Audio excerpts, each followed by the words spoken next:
My name is Leslie Favela, and I'm going to present to you my speech. It's about psychology, parenting, and I'm going to persuade you a little bit more of how parents should teach their kids and how children needs to be taught and learn in a different way. Okay, so children learn more from what you are than what you teach. This statement should clearly demonstrate the way kids are growing and learning from parents in order to have in mind how to teach and act around them. When studies connected children and parents attributes, these are correlational findings. We usually overlook the 4 types of parenting styles and how they impact children. However, studies have shown determinant to anyone these styles can be during one's adulthood within the years, especially when it comes to relationships, cognitive development, as well emotions and identity. Parenting encourages talk shows. It is a different way of including. It is a different way of educating your children, not simply screaming at them or telling them what to do. Okay. And here is okay. And okay. I have 3 points. One is suffering solitary. Okay. It's a child who suffers solitary normally is because of not getting the attention of the parents. Parents do not often see it because of work, school, or any other things they have. While growing up, we all want the attention of our parents in any little way, like sports games, helping with homework, getting food or ice cream, etc. Growing up alone is hard without the love and affection of your parents. Psychology helps by talking your feelings out since someone is there for you or hearing you out.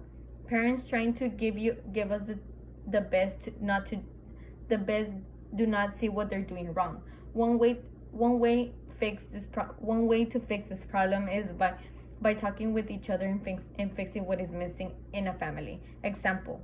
Okay, I'm gonna set some examples. Example 1. Some of my friends always tell me when parents are not always in their games and they do not even play like they're 100%, and because they want someone there treating them or looking at them, especially them, because I mean, if any game, not everybody's looking at you. There's a lot of players, so they want some attention, and who doesn't want their parents there? Okay, so the other point is parents fighting.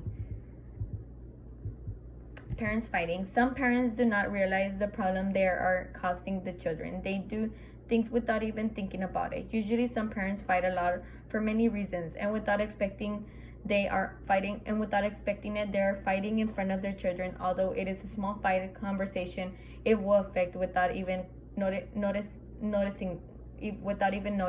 them.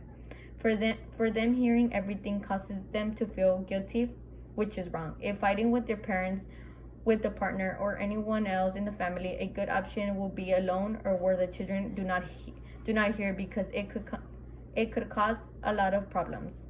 I'm sorry. Okay, the example for this one is in my personal experience. This is a personal experience for me. My parents would fight in front of my siblings and I all the time, and they never noticed that they were hurting us in the way they were talking to each other. For example, yes, for me, my parents would always be fighting, always, like, and they wouldn't notice, like, they wouldn't care. Why? Because they were concentrating and fighting, like, so they would hurt us a lot, and it affected us in a lot of ways. So the third point is authoritative parenting.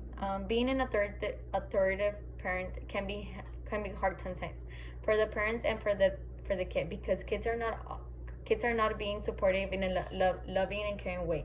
They are being forced to do what their parents want, which is not correct. It is a style with high demands and responsiveness.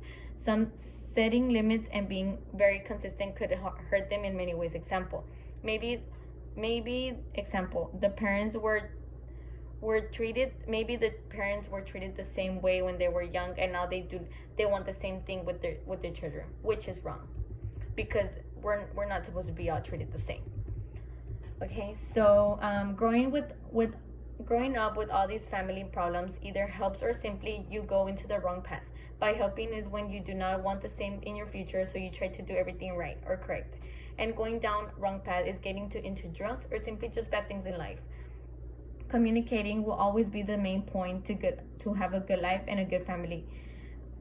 Yet, families should be there for each other and talk with each other, talking about how it went during the day in school, work, practice, etc.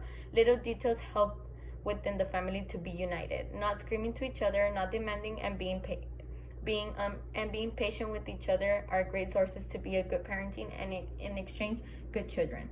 So think about it. Setting the example is always the best thing. Not demanding or not screaming at them or telling them what to do. Always talking and communicating with each other. Thank you.